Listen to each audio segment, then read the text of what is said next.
sa atin ngayong umaga. Ang topic po natin, lesson 9, is life of obedience. Or sa phrase po nakalagay dyan, surrender to God's will. Wow. Okay? So pinag-aralan natin yung 4 greatest meeting, no? Yung una, yung meeting natin sa Lord personally. Sino sa inyo hindi effective pag ako lang mag-isa? Mas gusto ko marami akong kasama. Meron bang ganon? O yung iba kasi, mas gusto ko naman alone time with God. Mas nakakausap ko siya ng personal. Yung iba naman, sa TV na lang ako kasi pag nakikita ko yung member ko sa church na makulit mag-worship na nadidistract ako. May ganun ba ganon? Okay? From time to time, kahit saan po at kahit anong pagkakataon, hahanapin natin yung presensya ng Lord. Whether we are alone or we are with our cell lang po, mas lalo na yung tinatawag natin ito, corporate worship. Sino po na pagpala, pagpasok nyo pa lang sa awitan, sa kamayan, okay, hindi man tayo nagkamayan, okay, at least yung katabi nyo, nakamayan nyo ba? Meron kasing part ng program before na merong talagang kamayan time kasama sa programa. Dahil pagkapalaki na ng palaki yung number natin, baka maubos yung oras, no? Kasi sasabihin, okay, kumamay ka ng mga 5 tao lang. 5 tao lang. Ikaw naman, ayaw mo, gusto mo lahat kamayan. Okay, kaya tuloy hindi natin magawa yon. No, baka din magulo-gulo pa yung mga upuan natin, tapos mag-iimis na naman tayo. And hindi natin nagagawa yun from time to time. Pero alam nyo, napakalaking bagay po yun. Sino po dito, hindi ko alam kung sinong usher today, pero may umabot ng kamay nyo pagpasok sa loob ng church. Wala! Walang kumamay sa inyo! Ushers, anong ginawa nyo? Good morning lang. Wala na naman pong ano ba yun? Hindi na po tayo pandemic. Tingnan nyo, wala na kayong mask. Ay, hindi pa pwede yan sa Lord. Okay, very quickly lang. In 2 minutes, kumamay tayo ng 5 tao, ikot tayo. 1, 2, 3, go! You know, kailangan, let's feel the love of the Lord through our brothers and sisters. Huwag kayong KJ dyan. Go, go, go! Oh, may 1 minute pa. May 1 minute pa. Yan. Okay. Gusto nyo, kantahan ko pa kayo. Ano ba yung awit? Sabi, napakaligaya at kaaya-aya. Alam nyo yun? Hindi. Oh, I love you with the love of the Lord. Sino nakaabot ng awit na yun? Wala pa rin? Saan ba kayo? Hi, love. Sinong pinanganak na ng malayang Pilipino dyan? Alam niyo yung high love? Yung nag-a-appear imbis na appear.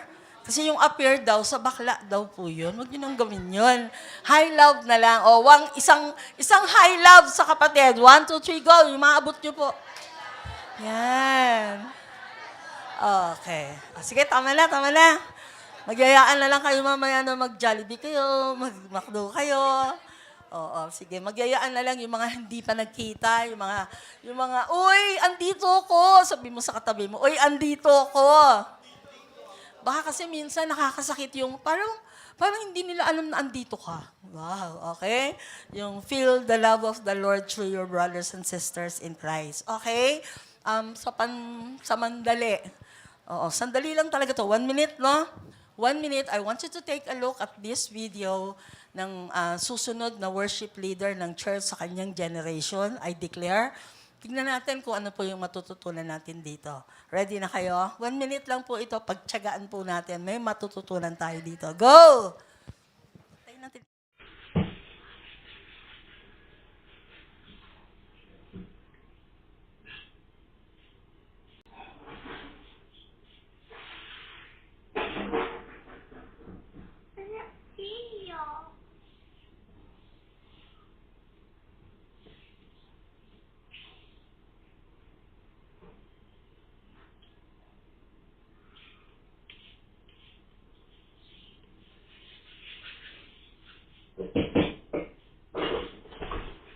Yeah. Daddy, look. Sabi tama na eh. Oh, Okay, tama. hindi yan tubig sa mo sa buhok mo. Oh, anong nangyari sa buhok mo? Wala na, sira na buhok mo. Sorry, Daddy. Sorry. Sorry, Daddy. Sorry. Sorry, Daddy. Sorry. Kailangan mag-explain sa mama mo. Sorry.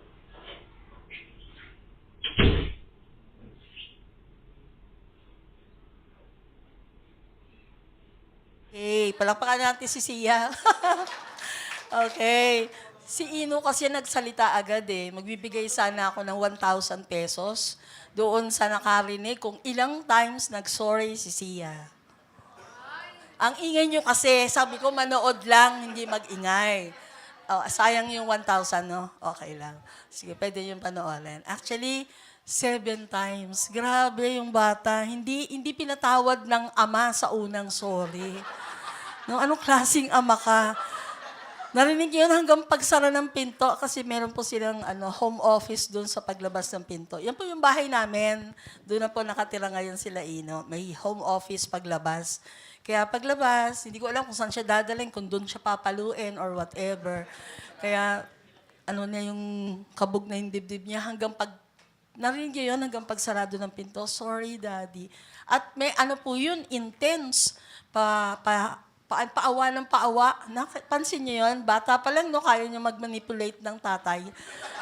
Pero hindi niya kinaya yung power ni Ino nung seryoso muna. Okay, anong matututunan natin dito? Tama-tama po, this month, pagkatapos natin pag-aralan itong 10 napaka-basic na lessons about our spiritual lives or Christian lives, papasok naman tayo dun sa opposite niya, and that is spiritual maturity. Sabi mo, wow. Sa Bible po, kapag pinag-uusapan daw yung end times or yung rapture, second coming, yan, mga ganun paborito natin. Nagbigay tayo ng 1 buwan dito sa topics na to. Alam niyo po ba that those topics or lessons are considered basic elementary teachings? Yun po yung sinabi sa Bible. Kaya kung tayo, gusto natin lagi rapture, ang pag-uusap, no? Sino nakaligtas, sino nagpasalamat, hindi dumating si Lord noong September 23. Oh, may 24 pa, hindi po siya makatulog. May 24 and 25 pang sinabi yung propeta eh. False prophet nga eh. Okay? Lord, inayos ko yung buhay ko ng 3 araw, hindi ka naman pala dumating. So ano ang ginawa ng iba natin ngayon? Back to dati. No? Hindi po ang pagparito ng Panginoong Diyos ay mas ninanais niya na naging tagumpay ang bawat isa sa atin sa ating Christian life. No?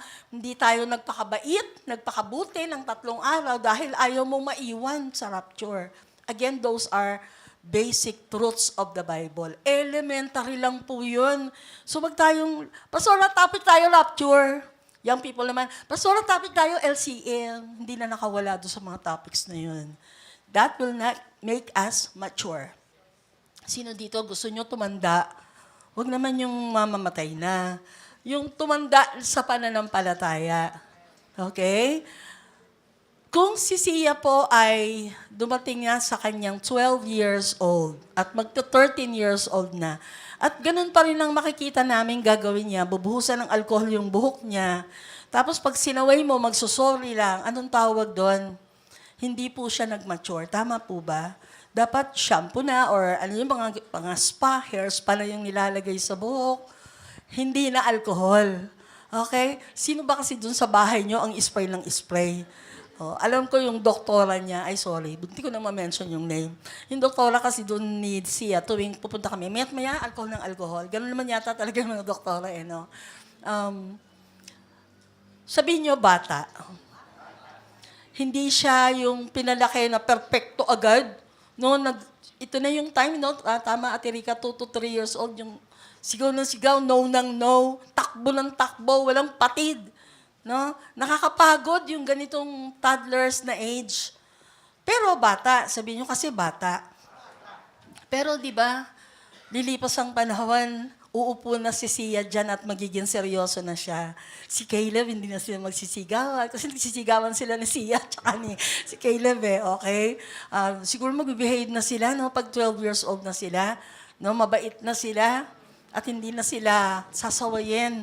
Nung panahon namin, nako, kaya yung mga bata hindi sinasama sa church kasi yung mga nanay nung kapanahonan ko nangungurot po. Bisap sa'yo, maingay, natuturo si pastor eh. Kaya tuloy ang mga bata na pinalaki ng gano'n, hindi na po nag-church. Kasi nakadanas sila ng mga kurot sa kanilang mga nanay. Okay, yung iba naman, walang pasyensyang mga magulang. Pag naglikot na yung mga apo, ay apo to, apo, mga lolo, bibit-bit din ng, alam mo yun, yung hihilahin ng anak hanggang sana nga, hindi na kita sinama. Naku po, pag lumaki yung mga anak ninyo, apo ninyo, na hindi kilala ang pangalang church, ang alam niyan, SM, Jollibee. No, yun ang magiging alam nila. Ano pa? Vermosa. Vermosa, yun ang alam nila. Okay, kaya tayo po ay pag-uusapan natin itong mga bagay na to and please fasten your seatbelts. Kasi ito na po yung magsasabi sa atin na tunay ba akong tagasunod ni Kristo?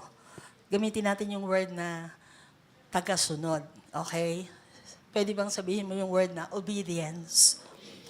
Pagka naaalala natin, tinuro sa atin ni Pastor Jerry, no? Ayun yung word na obedience po sa second line.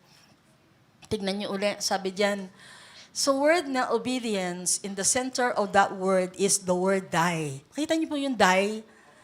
At in the middle of the word die is, sabihin niyo, I. So sasabihin natin, I die. Yun po yung totoong ibig sabihin ng pagsunod. Mamamatay ka talaga sa sarili mo. Kasi bakit? Hindi ka naman sasabihin ng mga bagay na gawin mo to kasi nakakasama sa'yo. And yet, kung minsan, kung ano yung nakakasama sa atin, alam na natin. Kasi may lesson 1 to 8 na no? Kung paano yung alam na natin yung dumaan pa tayo sa devotion, ako, nagre-record pa tayo ng ating mga journals. Pero ano nangyayari doon sa mga journals natin? Asa na yung word na obedience? Sabi mo, obedience. Kaya yung pong pagde-devotion at pagpe-pray, hindi po yun biro-biro. Sabihin natin, hindi pakitang tao lamang. Kaya nga yata sa ating 365 days ay what is that? Wala na pong picture tayo. Naka-close na lahat. At ang natitirang nandun na lang na nakikita natin yung mukha, na tinititigan natin kung inaantok din siya, or hikab din siya, yung host. Tapos magpapahinga saglit yung host, i-off niya yung picture niya, magsasalita naman yun sa devotion. No, at times, hindi naman po ako nandito para ma-offend ang bawat isa sa atin. Ako po, at times, yung po pala, kaya pala ganun yung mata ko, parang gusto niya na lang matulog lagi. Ay, may problema pala yung mata ko. No, akala ko, napapagod na sister ko sa kalilinis ng salamin ko. Yung pala, sabi ko, hindi, magpapapalit na akong salamin. Yung pala, malabo yung mata. As in, kasama doon, neuropathy or whatever. May connection sa diabetes. Pero alam mo yun, pag sinabi mo, Lord, sige po, mag-pray ako ng 6 to 7, sasama po ako sa prayer time. Inilaan mo na yung 160 minutes, hour para dun sa prayer. Meaning to say, di ka gagawa ng ibang bagay. Makikinig ka doon sa devotion. Kahit at times, hindi naman lahat ito pwede ha. Sa mga medyo mahihina ang tuhod, ang paa, at talagang inantok at puyat, nakahiga. O yan, sinabi na ni Pastora. Sino dito minsan sa isang linggo, nakahiga kayo pero bukas yung inyong, kasama kayo sa room, 2 kamay si Pastora.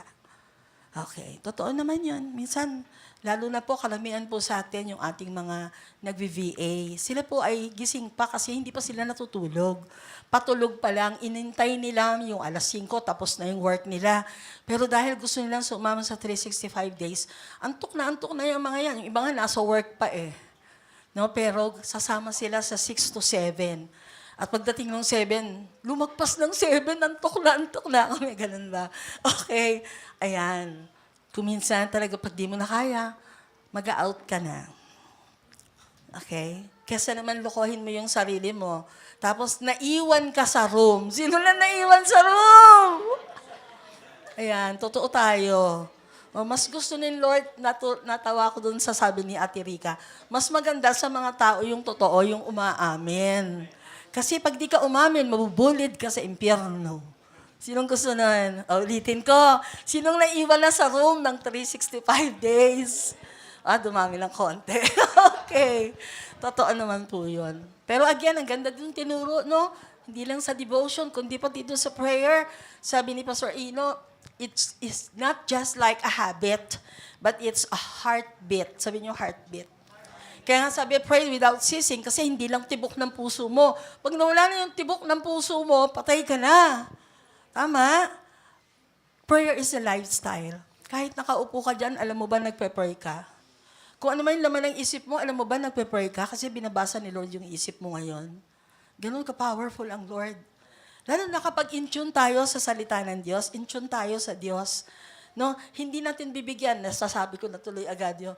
We will not allow every thought dapat captive. Ano yung captive? Kanina ko iniisip yung salitang captive. Ha? Nahuli. More Tagalog word sa captive. Di ba huli? Huli. Okay. Okay, anyway, mamaya pag-usapan natin yung captive na yan. Gusto ko pong sabihin sa inyo, yung mga pinag-aralan natin, tayo ay binigyan ng napaka-kumpletong salvation ng Lord. Sino naniwala kumpleto ang salvation? Na-save ka, body, soul, and spirit. Kasi yun ang plano ng Lord.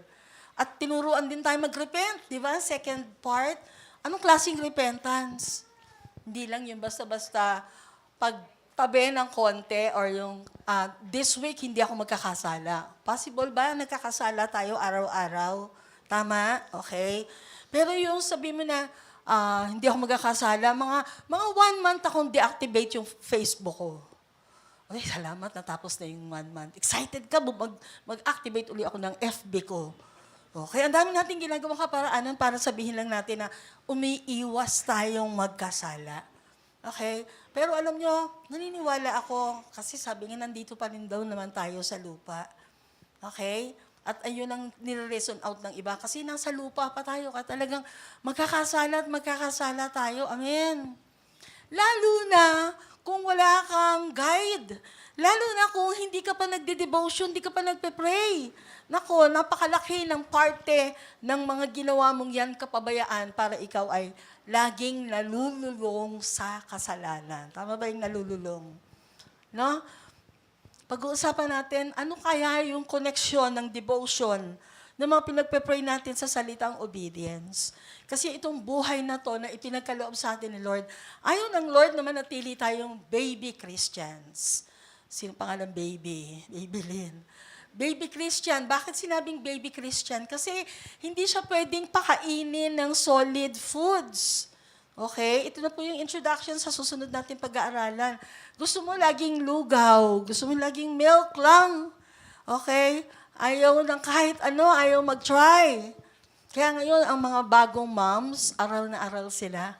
No, alam nila kung paano ini-introduce ang gulay na hindi yung papakita, okay, baby, siya, ito ay ampalaya. Okay, open your mouth. Hindi ganun eh. Okay, maraming kaparaanan. Okay? Ang dami nating pag-uusapan. Kapag pinag-usapan at nagsimula na tayo dun sa tinatawag nating spiritual maturity. Bakit po kaya kulang sa pagsunod ang mga mananampalatayang katulad natin? Nagdi-devotion naman ako, nag-journal nga ako eh. Nagpe-pray ako, pinag-pray ko na hindi ako a-absent sa Lord, sa church, hindi ako a-absent sa school. Gusto ko perfect attendance ako. Okay? Pinag-pray mo naman yun. Kaya na pag umatake yung katamaran, yan na. Okay? Sabi sa Bible, a little folding of the hands will lead you to poverty. Okay. Ibig sabihin kasi yung, sino mga naka-fold ang kamay, okay lang po. Yung mga halukip-kip ka lang ng halukip-kip, and sanay ka na walang ginagawa, it will lead you to poverty. Tinuruan na tayo ni Lord noon. Pero nanatili pa rin tayong, okay na ako kasi matanda na ako, hindi na ako magtatrabaho. Nakakita na po ba kayo sa kalye ng matandang babae na kahit ano po yung dala niya, kaya niya pang ibenta sa palengke. Mabigat yun pero pag uwi niya, wala na yung bigat. May dala na siyang bigas, may dala na siyang kahit anong pwedeng ipang ulam. So naniniwala po ko kahit anong trabaho, kayang gawin ng isang tao. Basta alam mo na kasi kaya ako magtatrabaho, ang sabi sa Bible, huwag pakainin ang mga tamad. Sa family, mamaya sigurado ako, hindi lalagyan ng pagkain yung harapan ng tinatamad. Gawin niya kaya yun effective, no? Puro cellphone. Ano ginagawa ngayon sa Facebook? Dami nakikita. Pati yung cellphone, charger, laptop talaga. Naku, ginigisa na po ngayon yan. At hinahain na ng mga nanay yan sa table. No, ganun kasobra. Pero balik lang po tayo kasi doon may nabasa na nga ako, sinabi na nga ng malinaw sa Bible, huwag mong gawin yan, mapapahama ka. Pero ginagawa pa rin. Nasaan yung salitang life of obedience? Tamad pa lang po pinag-uusapan natin, no? Sa Bible, madadaanan po natin. Sige na po, punta tayo sa text natin. Ito po yung sinabi sa 2 Corinthians 10, verse 3. Sabi diyan, "For though we walked in the flesh, we do not war according to the flesh." Mamaya itutuloy natin yung verses na yan. Sa verse 4, sabi diyan, ESV po itong binabasa natin.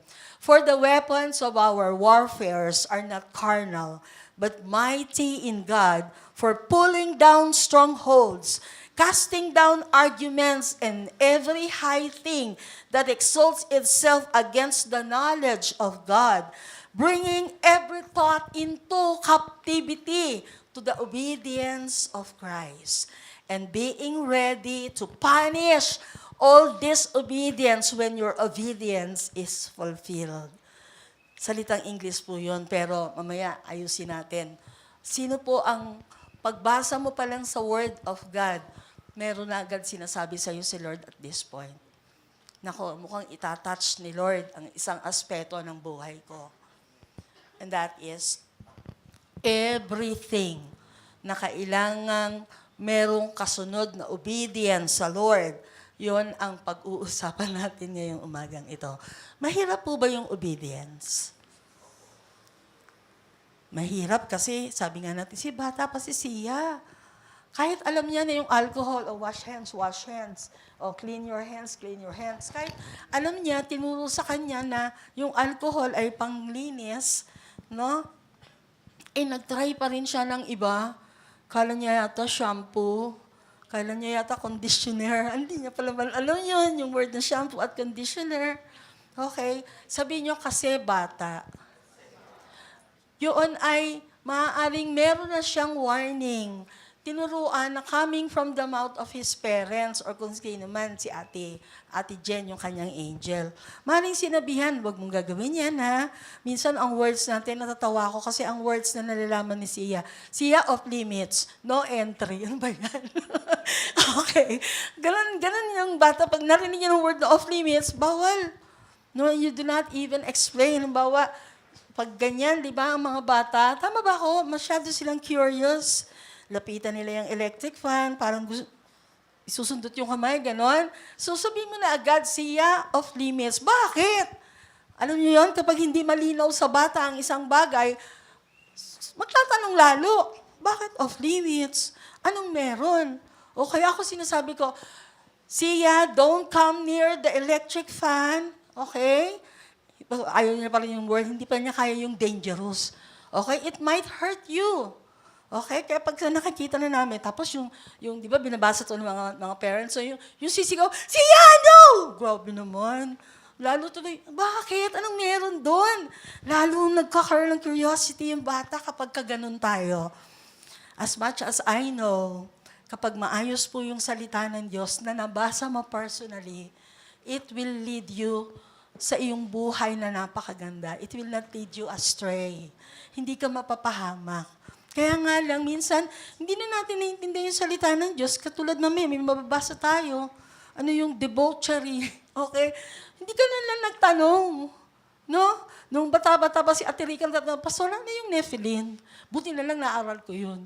So, mga giants, anak, naksanyabang. Bata pa si Rica nang tatanong. Lahat ng mga young people, dapat, pag nagdi-devotion kayo, at merong isang word sa Bible na hindi nyo naintindihan, do not skip it, tanong agad. Or, kung minsan English ginagamit mo, pwede kami mag-dictionary. Sa cellphone, ang dami ng applications ng may Tagalog version. Kaya lang, bakit sino ba nagkalikot ng cellphone ko na wala yung Tagalog ko?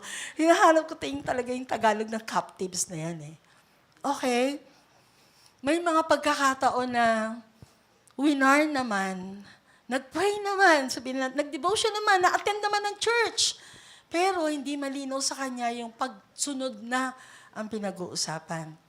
When we encounter the Lord Jesus Christ, sino po dito tumanggap sa Panginoon na sa pamamagitan ng pagtaas ng kamay, sumunod ka sa panalangin? Sino po dito? O, baka naman, yan, marami, di ba? Karamihan sa inyo, yung sige po, inaanyayahan ko po kayo sa isang panalangin ng pagtanggap sa Lord. So usually, ang mga ito po ay very fresh lang. Kakaturo lang sa amin ni Bishop Oriel. Lagi natin sinasabi, sige, you lead them in prayer. Panginoon, tinatanggap kita sa aking puso. Tama ba? Ikaw na ngayon ang aking Panginoon at tagapagligtas. Pero hindi naman nila alam kung ano yung ibig sabihin ng the full name ng Lord. Kaya nga ngayon, may pag-Greek pa tayong natututunan, di ba? Hindi natin alam ang ibig sabihin ng Panginoon. Akala nila yung Panginoon, kapareho lang ng Panginoon. Kaya ang prayer mo, more on asking lang. Hindi yung talagang, Lord, sorry, na-offend kita. Sorry, Lord, nagkasala ako. Kasi Panginoon hindi naman Panginoon lang. Amen? So dapat po malinaw talaga. Now when it comes to obedience, eto na po. Sino dito magulang pagka sinabihan mo na yung anak mo, ilang beses na, pero tinutuloy pa rin. Hindi lang yung bata medyo growing up na. Anak, ganito muna, pag-aaral muna, don't be in a hurry na mag-boyfriend agad, kasi elementary ka pa lang. Elementary kasi. Pero pagka-college na at nag-aaral, nagtatapos na ng kolehiyo at maayos naman po, payagan nyo na magligawan. Baka may pag-away na naman sa akin. Okay. Hindi naman yung makipagligawan na yun ang iintindihan. But alam na nila kasi hindi sila yung mula bata, ikinulong sa bahay. Hindi yung yung off limits ka or no entry ka.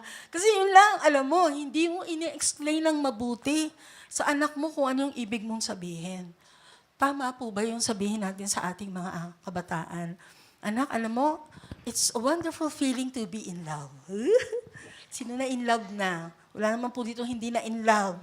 But you know, anak, there is always a right time for everything. Wow!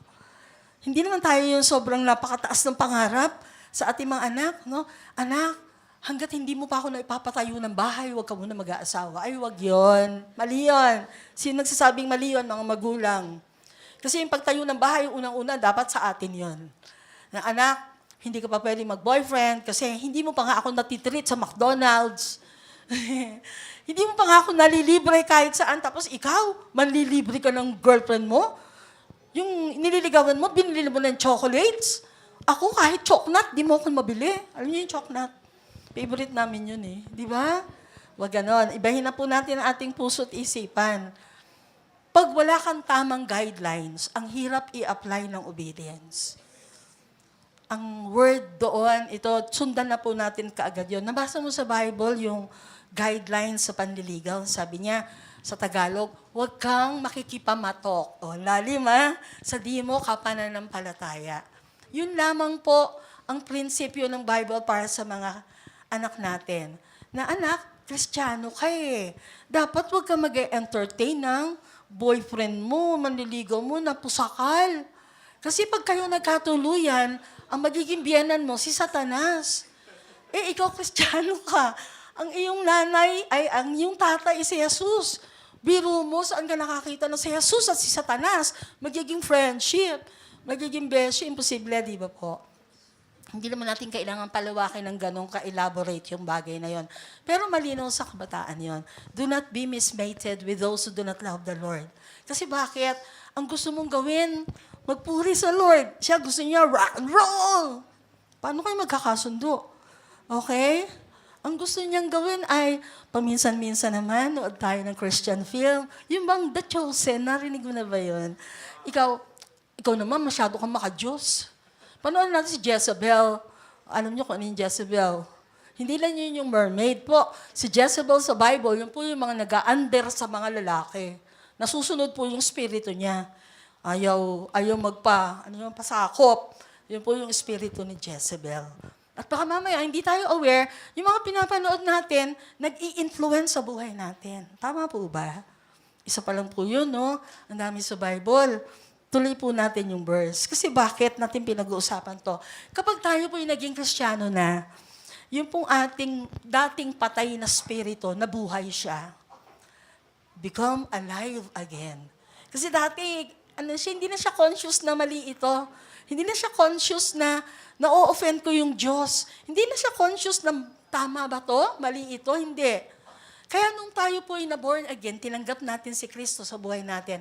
Now we are open kung ano yung pwede nating matutunan sa buhay na ito. Yung pong patay na spirito, nabuhayan. Kaya magkakaroon na ngayon siya ng battle. Meron ng conflict.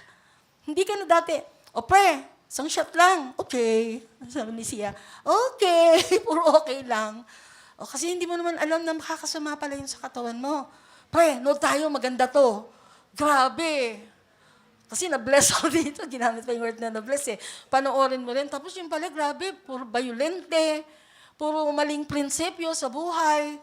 No? Alam mo yun, yung, dalawa tayo sa puso mo. Anong kanta ba yun? Sana dalawa ang puso. One time po, nagpapahinga ako doon kami sa tatay ni Pastor Boy. Nagbibidyoke sila. Tapos, bigla ako narinig si Pastor Boy, kumanta, pastor na po siya noon. Bigla kumanta ng, sana, bigla ako napabalik ko sa kwarto eh. Nandun ako sa kinatatis ko. Paano yung kinakanta mo? Yung kanta ni Ogie at saka sino ba yan? Basta may ka-duet si Ogie. Yung part na yan, yung minsan, basta yun. Basta ang pinaka-naayawan ko doon, sana dalawa kami sa puso mo. Hello? Kasal na tayo eh. Kristiyano, pastor pa man din, kumanta nun. Di ba nun? Kaka-offend talaga. O kahit antok na antok ako nun, kasi parang may pataya tayo nun. Nagkantahan sila. Tayo talaga ako, balikwas talaga ako. Tama po ba? May mga bagay na ngayon, conflict na. Yung kahit na hindi masyadong spiritual ang pinag-uusapan, alam mo na kung paano ka mag-isip ng tama. Alam mo na ang bilis agad, malito. There is something wrong. Merong hindi pwede to. Meron na po bang nangyayaring gano'n sa buhay mo? Di ba, no? Tuloy po natin yung verse. Sabi, itong conflict na ito, paki-post po yan, sabi dyan. There is a silent battle between the flesh and the spirit. The flesh tends to fall on the enemy's trap of, eto po yung iba. Number 1, immorality, impurity, debauchery, and things that lead your eyes and heart to deception. Alam niyo po bang si Satanas, simula pa lang sa simula, istorya pa ni Adan at Eve, mahilig na po siya mang-deceive. Mahilig na siya mandaya. Okay? Sabi niya kay sabi, pag kumain daw ako niyan, sabi ni Eva kay Satanas, mamamatay ako. Yung mamamatay na yun, yung spiritual life nga niya, mamamatay. Sabi, hindi totoo yan, sabi ni Satanas. Ang totoo niyan, pag kinain mo to, mas tatalino ka pa, magiging matalino ka katulad ng Diyos. Ay, grabe, sinong ayaw nun? Di ba? Pag ito trabaho mo, grabe, pwede kang bumili agad ng 3 bahay, 3 kotse, 3 asawa, ay, mali. Di ba? Mali yung ino-offer ng mundo. Debauchery, immorality, magkakamag-anak po yan. Kaya ang scriptures, ang purpose niya ay itama ang buhay natin. Pero bakit maraming disobedience? Una, hindi ka nagbabasa ng word. Pangalawa, maraming hindi mo naintindihan, pero tuloy-tuloy lang, basa lang basa. Pag hindi mo naintindihan, skip. Iba na lang basahin ko, Psalms naman ako, Psalms. Kasi dito, puro worship lang. Okay, ay doon lang ako sa Genesis kasi maganda doon ang mga storya. Minsan natutuwa tayo sa storya, pero we do not get the gist of it. Hindi na tayo natututo doon sa mga bagay na gustong ipagawa sa atin, ipaalam sa atin ng Panginoon. Kaya may conflict, sabihin mo may conflict. Pero alam niyo po ba, if you love God, magandang bagay po yan. Ibig sabihin, nabubuksan yung ating isipan. Kung ano yung tama, kung ano yung mali. Okay, hindi ko na ito pwedeng gawin kasi makasalanan ako dati pero binago na ako ng Lord. Si Bishop Oriel po nagkukwento mismo yung sarili niyang buhay, no? Pangit yung nakaraan niya. Pero dahil na-encounter niya si Lord at pinili niyang tanggapin si Lord sa buhay niya, magiging Lord na niya. Tinuro sa atin ano yung Lordship. Magiging Panginoon na siya ng buhay niya. Hindi na siya yung laging masusunod.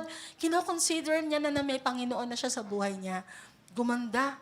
paganda ang naging buhay ni Bishop Oriel. Hindi lang siya. Meron tayong mga kabataan dito, when they begin to serve the Lord, nakita nila yung pagpapala ng Lord sa buhay nila. Maring sa karamihan, sa bawat isa sa atin, ganon. Hindi naman tayo perfecto. Pero every day, may ginagawang pagbabago ang Diyos sa buhay natin. Say amen. Amen. Tuloy po natin. Sabi doon sa verse 19 to 21, but receiving God and allowing Him to take control of your life. Take control. Sabi mo, take control. Ibig sabihin, guard you from those things that give you the fruit of His Spirit. Alam po natin yung 9 fruits of the Holy Spirit, sabi sa Galatians, di ba? Ano-ano yan? Kakaturo lang uli ni Brother Francis. Love, joy, peace, grabe, forbearance, kindness, goodness, faithfulness, gentleness, and self-control. Kung hindi po natin alam itong mga bagay na to, talagang dire-diretso lang po yung buhay natin. Pagiging mainit ng ulo. Okay lang sa'yo na may nililigawan ka na, gusto mo pang tumingin sa iba. Hoy! Okay, pag nanligaw na po ang isang lalaki, dapat isa-isa lang. Pag nabasted ka, pwede uli. Okay, huwag pagsasabayin. Baka kasi hindi ako sagutin ito dito, sasabay ko na sa kanilang dalawa. Tama ba yung isipan na yun? Mali. Mali. Okay? Kahit hindi ganun ka practical or ganun ka detalye yung sitwasyon mo, hahanapin mo sa Biblia, bakit? Sinabi ba sa Biblia na bawal uminom ng alak?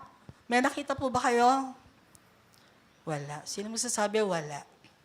Pero ang sabi ng Lord sa Bible, ang meron, your body is the temple of the Holy Spirit. And you know what? Kung ano yung nagagawa ng alak, right? Pinag-aralan natin si Noah. Si Noah na bumili, gumawa ng napakalaking arko, at nasave ang kanyang buong family. It was a very good time with the family during that time. Yung season ni Noah na napaka-bait ng Lord sa kanya. But something went wrong. Pagkatapos ng lahat ng bagay na ito, si Noah ay nakitang naglasing. At dahil naglasing siya, alam niyo naman po kung anong dinudulot, yung drunkenness na tinatawag. Ako, grabe ang nangyari kay Noah. Hubot-hubad. Nakita, parang iskandaloso tuloy ang nangyari sa buhay niya. And doon nag-start ang kasalanan. Doon nagulo ang buhay ng pamilya. Doon na isumpa ang isa sa kanyang anak na si Ham. Because he uncovered the nakedness of his father. Meaning to say, marami siyang bagay na ginawa sa kanyang ama. Kaya nagsumpaan tuloy. Dapat hindi ganun eh. But just because of the influence of wine, meron pa magsasabi, Pastora, sabi naman, drunkenness. Itikim lang naman po. Yan po ang problema ngayon, kahit sa kabataan. Nauso po yung tikim-tikim lang. Pero pag, hindi naman pala siya, mapait lang siya, parang ampalaya lang. Okay, ampalaya alak. Pag so refreshing. Lalo pag meron ka parang nakakapang lalaki, lalaking lalaki talaga. Tapos meron ka pang hawak dito, smoke pa. Wow, talagang lalaking lalaki ako. Kasi na-try ko yan. Tapos meron pa sinasabi, Pastora, lang naman po, occasional drinking. Ano ba yung occasional? Pag may birthday lang naman po. Araw-araw yata may birthday kang pinupuntahan. Okay, linggo-linggo naaya ka sa isang birthday. Okay? O kaya buwan-buwan, taon-taon, tuwing Christmas lang. Bagay. Christmas pa uminom eh. Christmas naman, birthday naman ni Jesus. Ang dami nating palusot, ano? Okay? Hindi natin pwedeng pag-awayan to, mga kapatid. Pero yung point dito, your body is now the temple of your Holy Spirit. Can I confess something to you guys? Alam niyo, natuwa ako sa Lord kasi itong week na to, good results. Sabi niyo, good results. Laboratory ko, tuwan-tuwa akong yabang ko na. Okay? But then, meron mga secret sins, may mga secret cheating na ginagawa pala si Pastora. Tumitikim pa rin siya ng cake. Yung sabi ko pa sa Coke, lagyan mo ng maraming yellow para hindi masyadong matamis. Pero Coke pa rin yun. Amen? Ayan na, dumating na yung araw ng paniningil. And I found out, okay pala lahat yung laboratory ko. Pero alam niyo po, yung check-up ko nung isang araw, nakakaiyak. Parang gusto ko na mag-quit sa paglilingkod. Joke lang. Natas po yung peto dito. Alam niyo po ba, tinas po yung mata ko. Naalala ko yung kapatid ko si Kuya Dante na nabulag po siya because of diabetes. Hindi ko tinatakot yung mga sino may diabetes dito? Huwag niyo taas ang kamay niyo. Okay. Walang takutan, okay? Pero yung palang katarata, grades 1 to 5 lang. Buti na walang grade 6. Okay. At dun sa 1, 2, 3, akala ko, normal lang na panlalabo ng mata. Si Sister Kiss, lagi yung may dalang panlinis ng salamin ko. Nililinis niya po yan. Pastora, ang dumi ng salamin. Oh, sige, yung panlinis pa, lilinisin. Kahit anong linis niya, ang labo pa rin ang mata ko. Sabi ko, hindi ba rin nakaschedule na ako magpa-check ng mata, bibili akong bagong salamin. No, sabi kasi every 6 or every 1 year at least. So naka-ready na ako doon. At kahit bagong linis siya, kaya pansin nyo, minsan, kahit malaki na yung font ng tech team doon, tech team, di ko mabasa. Kaya nagdadala ko ng ng hard copy ko. May problema na po pala yung mata ni Pastora. Mabuti na lang, hindi ako nakikita ni Pastora. Oy, nakikita ko pa po yung mga pakurap-kurap dyan. At saka yung mahilig pang pumikit at inaantok. Nakikita ko pa po yun. Kita kita, Brother Francis, napapatawa ka. O ha? Malinaw pa yan, di pa yung balag. But there's something happened because of what you know. Meron kang konting pandadaya sa pagtitreat mo sa sarili mo. Meron kang, isang araw, natatawa kami ni Sister Del. Sabay kaming nag-crave ng lechon. Lechong bato. Kaya nagpapahanap ako kay brother. Lechong bato. Lechong ulo. Grabe, no? O, kasi nag-birthday, sino ba nag-birthday sa last? Sabi ng mga anak ko, oy, si Matthew, soy, kuya, meron kayang putok batok. Eh, nabigo sila kasi behave na si Kuya Topper. Kaya, alam ko yung mga anak ko, sometimes lang naman po ito, nakikrave sila for that. Okay. Sabi ko, Sister Del, hanap mo nga ako ng isang ulo ng papakainin ko lang yung mga anak ko. Sila talaga nilito. Pero gusto ko rin. Oo. Yung mga kinakain na yung paborito, chicharong bulaklak. Ayun na. Sige, more papasora para chicken skin. Whatever. Alam niyo po ibig kong sabihin? Minsan yung sobrang alat, kasi wala na akong panlasa. Dagdagan mo pala alat. Wala. Kami ni Benjo, ano ba yung dila mo? Nag-aaway na kami kasi ko, Jo, ang tabang. Walang lasa yung luto mo. Pero alam niyo, magaling na kasi magluto si Benjo. Pero problema ko pala ako, gumaling ako sa cholesterol. Yay! Gumaling lahat ng aking, yung salt, yung sugar mo, and all those. Pababa na ng pababa. Sinisi ko pa yung endocrinologist dyan sa MaxiCare. Sabi ko, Dok, nung pinalitan mo yung insulin ko, nagtaas na naman. Kasi sanay na po ako dun sa tusok-tusok. Kaya ko na. Kaya din, binigay sa akin yung, ang grabe, isang ballpen, 1,700. Nagreklamo talaga po ako sa doktora. Sabi ko, Dok, nakakatatlo pa lang ako, palagay ko wala na akong kakainin bukas. Ganon. Nung pinalitan niya, kinonsider niya naman, iba-iba nga daw kasi. So, binalik ako. So, from nag-300 na naman, 250, 1 week na po uli, bumaba na uli siya. Nasa 120 na, pababa. Nag-97 pa nga. Pansinin niyo yung mga diabetic, nagpo-post lang yan kapag ang baba. Pero pag tumaas, nakita niyo ako nag-post? Hindi, di ba? Pandaraya pa rin. So, there is something I send na alam kong mali, pero tinutuloy ko pa rin. So, anong napala ako? Isa na lang pong test, mag-angiogram daw ako. Bukas ba?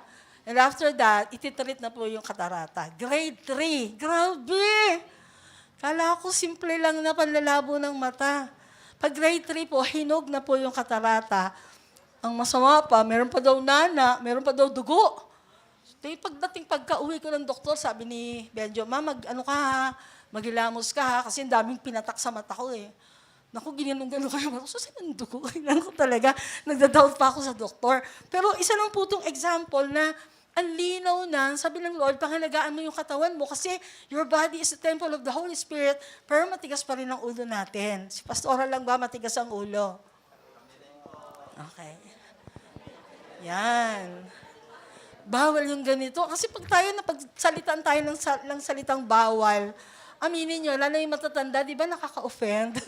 Sumasuma loob natin. Para bang wala ba akong karapatang kumain? Parang ganun no?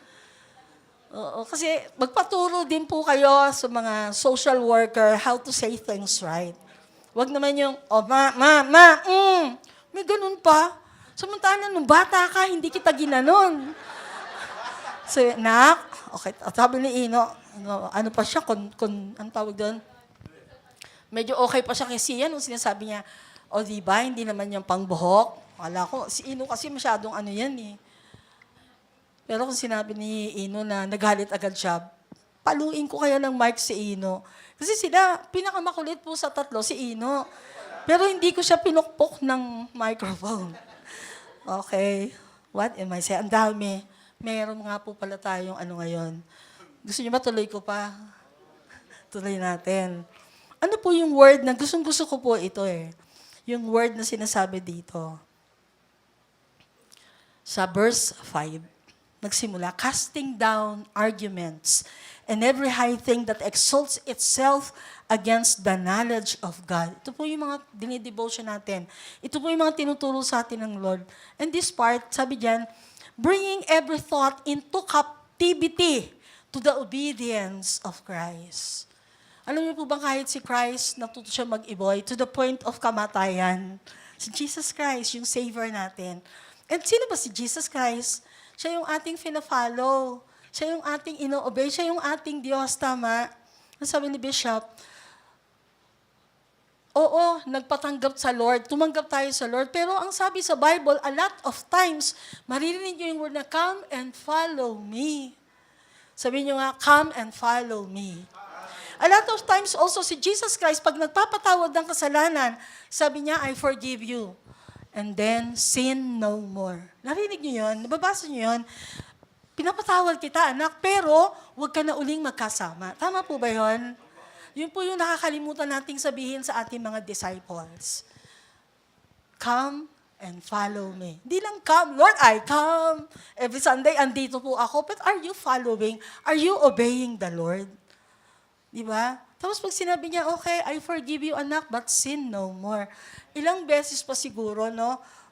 Baka ulitin. Itaas nyo na lang yung mga spray ng alcohol. Oo, ilang beses pa siguro pwede magkamali si Sia as she grows older. Okay. Pero merong time na papasok tayo sa spiritual maturity na dapat tatanda rin si Sia. Lahat tayo dumating sa punto na baby Christian tayo, oo. For about a year, anong taon na po yung nagdaan, ayaw mo pa rin ikaw correct. Natatakot ka pa rin na umupo sa harapan kasi baka titigan ka ng preacher. Alam mo yung mga pagtitig na yan ng preacher, naniniwala ako, gawa ng banal na Espiritu Santo yan. Minsan di mo alam ba't nakatitig ako kay Winwin. Winwin, ikaw pala kinakausap ni Lord. Di ko alam yun. Di ba? Katabi niya, ang pangalan niya, Divine. Hindi alam bakit dinala si Divine dito ni Lord. Sabi nga, when we encounter the Lord Jesus Christ, Divine, and those of you who just came in, hindi siya aksidente. Naniniwala ba kayo doon? There's always a purpose sa buhay natin kung bakit ganun na lang ang pagsasalita ng Panginoon sa bawat isa sa atin. Kahit ngayon, we are listening corporately, sabay-sabay tayong nakikinig, pero ang grabing Diyos na pinaglilingkod natin, ka-powerfulan niya, hindi natin maarok. Hindi natin maisip bakit habang nagsasalita yung preacher, kinakausap ako ng banal na Espiritu Santo. Kasi para sa akin pala yun. Yung mga luma po nating gawi na alam nating mali. Okay, sino sa inyo nagbabaraha pa? Okay lang yung solitaryo. Pero kung nagsusolitaryo ka maghapon, magdamag, palagay ko kasalanan na yun kasi wala ka nang gagawin. Okay? Minsan na, naginip ka, jackpot. Ay, meron bang jackpot? Prize pala yun. Ano yun sa Lucky 9? Doon mo, nakalimutan ko na. Kasi dati po kami, nagsusugal kami ng 20, 25. Oo, yung pares-pares. Pares-pares, baka iba na yun. Masarap yun. Sugal po. Alam niyo yung ABS na kasalanan? Alam niyo ito, ABS. Alak, babae, sugal. Hindi lang po rampant yun sa mga kalalakihan. Meron din pong ALS para sa mga babae. Alak uli, lalaki, sugal. Hindi yung sugal lang na lantaran, kala mo, ay, malaki kasi pera ko, kaya saan ako pumupunta? Saan yon? Sa MOA? Oo, di ba? Sino na nakapunta sa Soler? Di ba, Soler, dumaan lang ako, nagpa-picture lang ako doon. Oo, baka mamaya may picture ka dun sa CCTV camera ka na umupo ka pala ng magdamag dun. Whatever. Maaring tayo wala tayong perang ganun kalaki. Pero yung pagsusugal na hindi ko dapat ginawa pero sinugal ko yung pananampalataya ko. Nag-compromise ako. Yun po yun. Kapareho din po nung word na sugal yung sinasabing kompromiso. Ikinokompromiso natin a lot of times ang ating pananampalataya. Wala namang magagalit. Hindi naman nakatingin ang cell leader ko. Okay? Hindi naman alam ng tatay ko, hindi naman alam ng nanay ko. Kinikwento ni Pastor Benjo. No? We were both serving the Lord. The family were serving the Lord. Tinatago niya pala yun. Kaya minsan gustong-gusto na akong kalabitin ni Ate Raisa. Pero napakabait ni Ate Raisa. Pastora, si Benjo, o bakit? Hindi niya tinutuloy. Gusto niya ako makadiscover. Pero umamin huli. Diba? Kahit hindi sabihin ni Raisa po kasi manager niya nung nagkukrus si Benjo sa Jollibee. Okay? Maraming pagkakataon, caught in the act na pala tayo.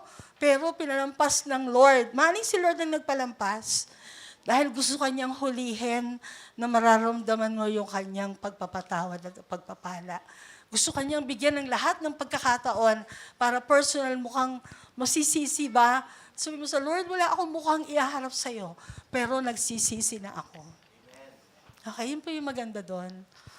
Merong mga tao nagsasabi na they wanted a church na hindi sila i-condemn. Ano po yung word na condemn? Uy, kayo nagkokopyahan kayong dalawa. Okay, sabi ng teacher nyo, gano'n, hindi mo kailangan yung sabihin. It will take time. Pag narinig nila yung word na cheating sa Bible, sila na mismo. And they would come to me, Pastora, may kasalanan kami. Nag-cheat po kami sa exam. O, nagbulungan yung dalawa eh. Baka sabihin nila, totoo, hindi, joke lang po yun, dalawa. So, best friend sila. Marami po, di ba po? Ano ba yung dating gusto ng katawan natin? Kaya nga, flesh eh. The spirit and the flesh yung nag-aaway kapag pinag-usapan yung obedience na yan. Kasi gusto mong gawin, parang yung sabi nila, gawin mo na lahat dito sa lupa kasi sa langit wala ng beer. Bibili yung sumikat yung awit na yun, panunukya. Mocking God, yun. Panunuya sa Diyos yun. Yung sasabihin, uminom tayo dito. Kasi sabi sa Ecclesiastes, ginamit pa yung word of God laban sa salita ng Diyos. Kasi meron po sa Ecclesiastes, enjoy your life while you are being young. Pero hindi nila tinapos yung chapter 11. Pagdating sa chapter 12 po, but remember, sabi doon ng Ecclesiastes, sabi ni Solomon, mananagot ka sa buhay na ginawa mo. So pag nagbabasa tayo ng Bible, sabi nga, noong unang panahon, hindi lang yung one verse, sunod-sunod po yung pagbabasa sa Bible para mas naintindihan natin. Tumigil na tayo dun sa, enjoy life. You know, ano yung word sabi niya? Yung i-enjoy mo daw yung maghapon, na uminom ka, drink and be merry. Yun, grabe. Sa Bible nga, pastora, merong drink and be merry, magsaya ka. Okay? Pero hindi mo tinapos. Sige, gawin mo itong mga bagay na to. Pagdating sa chapter 12, sabi ni King Solomon, but remember, you will be responsible, you will be accountable sa kung paanong ginawa mo ang buhay mo dito sa lupa. We do not need to sabihin sa inyo, mukhaan ba? Ito kasalanan mo, ito sugalero ka, ikaw mandadaya ka, nangungopya ka, nambubuli ka, yan ang mga uso ngayon. Okay? Nangungutang ka, hindi mo binabayaran. Ano pa po? Lahat. Pwede nating isa-isahin ang mga kasalanan ng tao. Nangangalunya ka sa mata mo. May asawa ka, pero nangangalunya ka sa mata mo. Ano po ibig sabihin nun? Kung tignan mo ang kapatid mo, you are already raping your sister. Di ba po may salitang, kung magtingin, ay parang hinuhubaran mo na. Yun, narinig natin yun sa kalye. Not in the crowd of believers. Kasi bakit? Kasi binabago tayo ng Lord. Kung makapagsalita ka sa kapwa mo kapatid, ganun na lang. But what about yourself? Ano yung tingin mo sa sarili mo? Kung masyado mong laitin yung kapwa mo, minsan believers pa. Ito pa, members, kung paano nyo tinutuya, kung paano nyo dinuduro ang inyong mga pastor, ang inyong mga cell leader. Paano nyo pinagtatawanan yung inyong mga pastor, yung inyong mga cell leader. Kung minsan sa tanghalian ng mga mag-anak, ang topic nila, yung cell leader nila. Ang topic nila, pastor nila. Ang topic nila, yung hindi dapat itapik. Dapat pinag-uusapan. Pastor's Month ngayon eh. So, yung pastor natin, grabe no. Kahit na wala silang makain, siya pa yung nagbibigay. Sana may ganun, no? Grabe yung mga pastor natin, no? Alam natin, pastor sila, nag-BBA pa sila, nabupuyat sila. No, nag-aalaga sila ng mga anak nila. Pero pagdating ng Sunday, di sila nalilate. Amen? Amen. Ba't dalawa lang na pastor? Amen. Totoo po yan. Kanina may meeting kami, si Pastor Marlon wala pa. Si Pastor Marlon nagtatraffic doon sa baba. Pwede nang kayanin ng mga members yun, di ba? Hello? It's time for us to make every thought captive. Pag nakapag-isip tayo ng mali, alam natin, ay mali yung isip ko. Hindi tama to. Huwag mo na, alam mo, naisip ko ganito. Huwag mo na i-share. Pag alam mo, right then and then, na kino-convict ka ng Holy Spirit na mali ito. Mali yung pinagkakalat kong chika. Take every thought captives. Kulungin mo na, huwag mo nang pakawalan. Ang problema po kasi, iba po ang sinasabi ng Word of God, yung Spirit, sinasabi ng flesh natin. Tayo parang, it's so easy for us to condemn people. It's so easy for us to reason out, na magbigay ng ating idea. I-express yung alam mo, express yung kung ano yung naramdaman mo, i-express yung paano ko tinitake ang isang bagay, dapat ganito yung response ko. Pero sabi, it's time for us as we grow, dahil may salita ng Diyos, dahil mayroong prayer. Di ba alam natin, makapangyarihan ng panalangin? Yung mga kahinaan natin, ipag-pray mo yun. Kung di ka makatiis, kausapin mo sa leader mo, kumausap ka ng pastor, Pastor, tulungan niyo ako, meron akong kasalanan na hanggang ngayon, hindi ko pa po ma-overcome. Pwede po yun. Para may kasama ka na. Hindi para i-chismis yung sarili mo, kundi para humingi ka ng tulong. Alam mo, Pastor, may lumapit sa akin, ang sama ng isip ko po, ang bastos po ng isip ko. Sabi mo, hindi yan kalooban ng Diyos. It's time for us to minister to these people. Very briefly lang po, paano po natin kayanin, no, na yung obedience natin sa Lord ay medyo tumaas-taas ang antas. No? Sabi po, mamaya sa ating pong mentoring, magtuturo po tayo ng stages ng ating pagiging committed Christian. And napakaganda po nitong itinuro sa amin. Pero for this day, gusto ko lang pong basahin itong verse na ito. Maaaring hindi na natin ituloy, tektin. Ito lang pong verse na iiwanan natin. How many here would say, I love the Lord? Mahal ko ang Diyos, mahal ko ang Panginoon. Sabi ng Lord sa John 14:15, if you love me, keep my commandments. You know, the word keep there also means follow, obey my commandments. Pinalaya na nga tayo ng Diyos sa 10 utos kasi ang hirap i-memorize ng 10. In the New Testament, 2 na lang. Loving God and loving people. If you love God, imimit mo siya every day of your lives. Magpapasalamat ka sa Kanya sa kabutihan niya sa atin. That's how we love God. Kaya tayo nandito sa church kasi we love the Lord. Hindi mo na pwedeng itanggi yun. Mahal mo ang Diyos. Amen. Pangalawa, you love people. If you love people, isipin mo yung salita mo bago mo siya pagsalitaan. Ako, a lot of times, may struggle din naman po yung mga pastor. Parang pwede mo sabihin, bakit? Legal rights ko naman na nasaktan ako. Sabihin ko, nasaktan ako, na-offend ako. Pero mas pinipili ko yung paglilid sa akin ng banal na Espiritu Santo. Alam ko, ganun din po kayo. There will always be struggle. Pagod na ako. Nahihirapan na akong intindihin ang sitwasyon. Ang bilis natin sumuko, no? We are facing problems, pero ang Spirit alive. Kasi He dwells in us. Buhay po siya. Kaya sasabihin natin, every thought, captive dapat. Naisip ko pa lang, sikiling ko na. Nagpaplano pa lang ako ng mali. Sasabihin ko na sa Lord, Lord, mali ito. Gusto ko lagi sinasabi ni Pastor Marlon, renew your mind. Yun lang naman renew mo yung mind mo on what the Word of God is telling you. And makikita mo, nga no, Lord, nagkamali ako. Mali pala yung plano ko, mali pala yung iniisip ko. And makikita mo kung paanong magtatagumpay ang spirit over flesh. Hindi naman tayo mga perfecto pa. Sino nagsasabi, hindi ako perfecto, pastor ah. Pero yung perfectness ni Christ who dwells in you will help us to do what is good and to do what is pleasing to the Lord.